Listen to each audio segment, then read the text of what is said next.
Hello children, welcome back to your channel master ji. तो class 9-10 हम हिंदी व्याकरण में वर्ण विच्छेद पढ़ रहे थे। इसके पहले वीडियो में मैंने ये टॉपिक स्टार्ट किया था और इसमें हमने वर्ण क्या होते हैं उसके बारे में पढ़ा था। तो हम रिवाइज कर लेते हैं 2 सेकंड्स में। वर्ण क्या होती है बेटा? वर्ण भाषा की वह छोटी से छोटी ध्वनि है जिसके हम और टुकड़े नहीं कर सकते। और वर्णमाला क्या होती है? वर्णों के व्यवस्थित समूह को हम वर्णमाला कहते हैं। वर्ण को हम व्यवस्थित रूप में लिखते हैं तो वो वर्णमाला कहलाती है। और वर्णमाला में अ आ इ ई से ज्ञानी तक हमने सब कुछ पढ़ा था। स्वर, व्यंजन, है ना, अनुस्वार किसे कहते हैं, विसर्ग किसे कहते हैं, क वर्ग, च वर्ग, ट वर्ग, उक्षिप्त व्यंजन क्या होते हैं, ठीक है ना, त वर्ग, प वर्ग, अंतस्थ व्यंजन, ओष्ठ्य या ऊष्म व्यंजन, संयुक्त व्यंजन। इस तरह से हमने इनके बारे में बहुत सारी जानकारी प्राप्त कर ली थी। अब हम पढ़ेंगे कि और आगे कि वर्ण हमने जैसे पढ़ा, स्वर और व्यंजन वर्ण दो भागों में डिवाइड है। वर्णमाला जो है स्वर और व्यंजन में। अब बेटा स्वर क्या होता है ये तो आप लोग जानते ही होंगे, है ना। जिन ध्वनियों का उच्चारण करते समय, जैसे हम बोल रहे हैं, तो जिन ध्वनियों का उच्चारण करते समय जो हमारी श्वास वायु है वो बिना किसी रुकावट के हमारे मुख से बाहर आती है, उन्हें हम स्वर कहते हैं। कोई रोक टोक नहीं कि ये ऐसे बोलना है वैसे बोलना है। जैसे क्या होते 11 स्वर कैसे बोलते?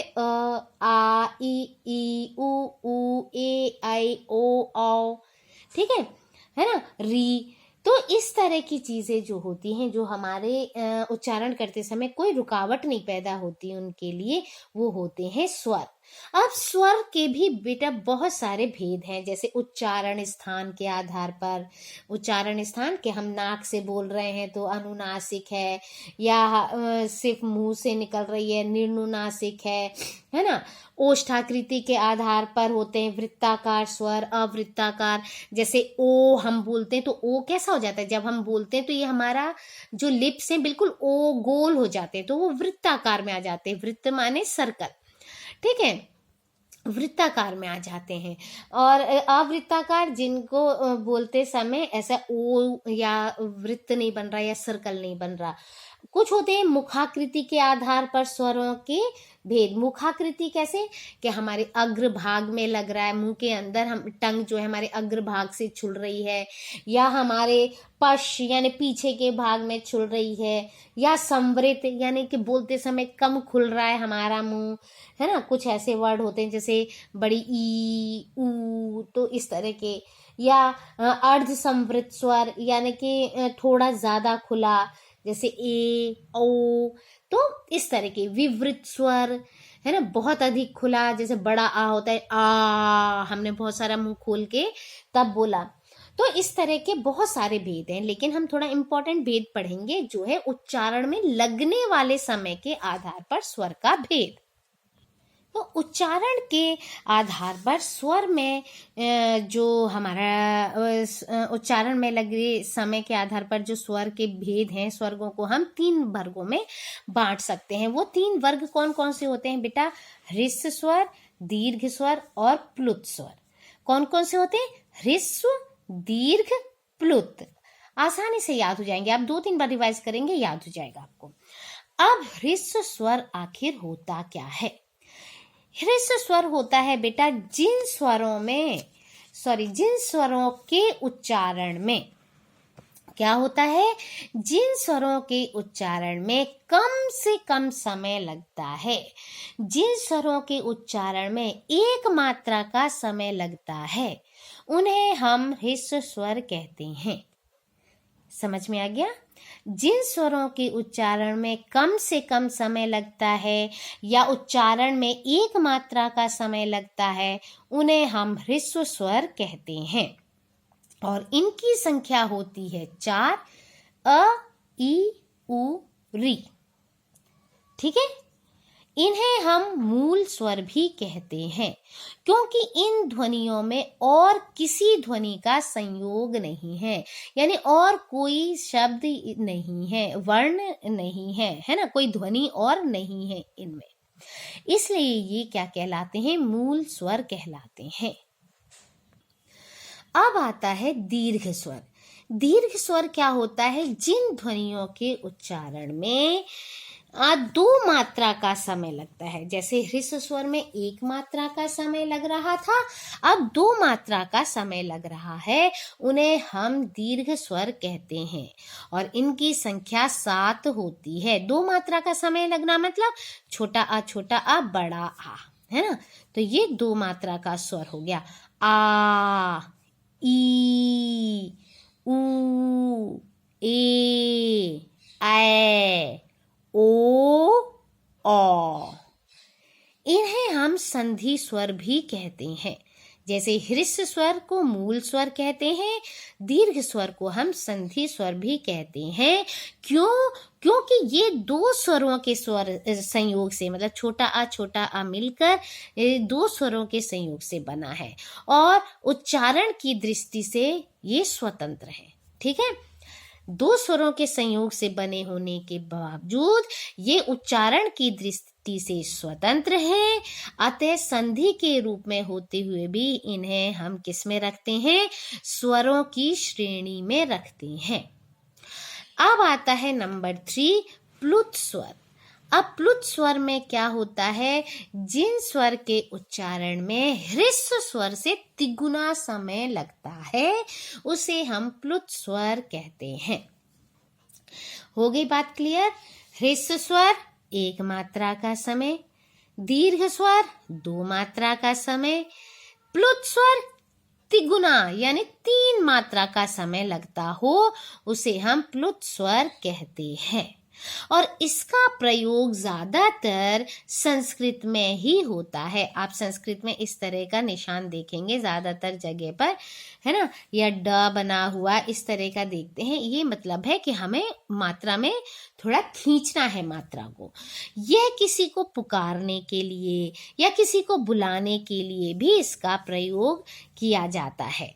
ठीक है, जैसे हम मंत्र पढ़ते हैं ओ,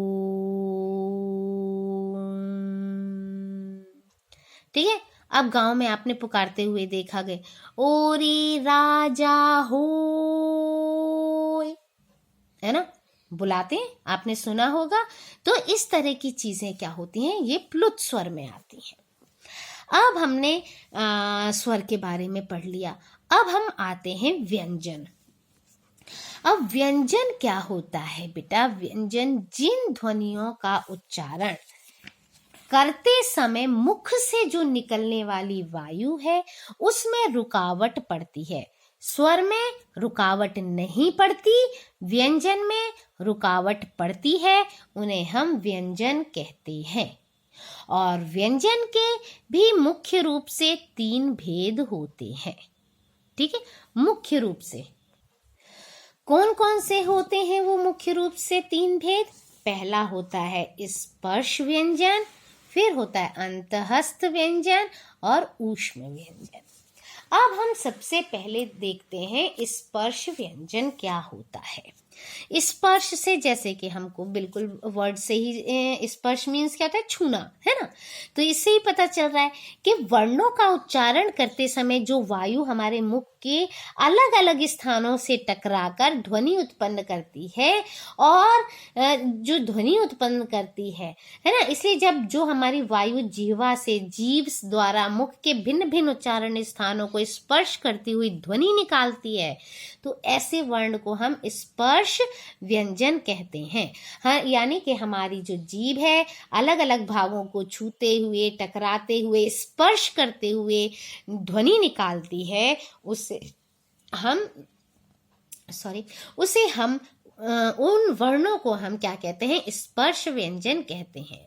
और स्पर्श व्यंजन कौन कौन से होते हैं, जैसे मैंने इसके पहले वीडियो में भी बताया था, क वर्ग, च वर्ग, ट वर्ग, त वर्ग, प वर्ग, है ना। जैसे क वर्ग के सारे क ख ग घ अंगा, च छ ज झ इया, ट ठ ड ढ अना, त थ द ध न, पा फा बा भा मा। इसमें मैंने लिखा नहीं है, आप लोग पहली वीडियो देखिएगा, उससे याद हो जाएगा आपको, फिर उसके बाद ये आप अपने आप लिख लेंगे। क्लियर? तो ये जितने भी वर्ग हैं क च ट त प, इन वर्ग को हम कहते हैं स्पर्श व्यंजन। फिर आता है हमारा अंतःस्थ व्यंजन।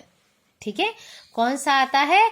अंतःस्थ व्यंजन। अंतःस्थ व्यंजन बेटा जी वो वर्ण है जिनका उच्चारण करते समय जो हमारी जिह्वा है, जीभ है, विशेष सक्रिय नहीं होती, बहुत ज्यादा नहीं चलती।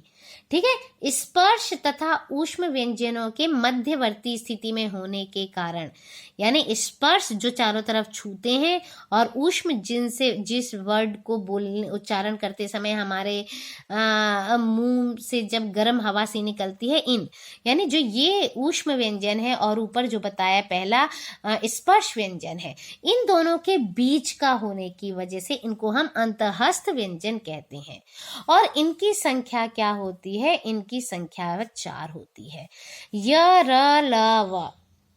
ठीक है, अब आप बोल कर देखिए य र ल व। इसमें जीभ क्या है? ज्यादा सक्रिय नहीं है।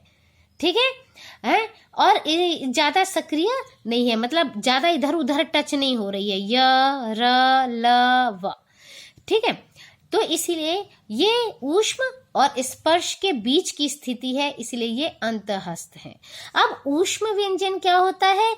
जिन व्यंजनों का उच्चारण करते समय श्वास वायु मुख के विशेष स्थानों को छूने के कारण कुछ कुछ गर्म, जब हम इन वर्ड को बोलते हैं ना, तो ये थोड़ी सी हवा, हमारे मुंह की हवा जो होती है, हमारा मुंह जो होता है थोड़ा सा गर्म हो जाता है, और वे ऊष्म व्यंजन की श्रेणी में आ जाते हैं वर्ड।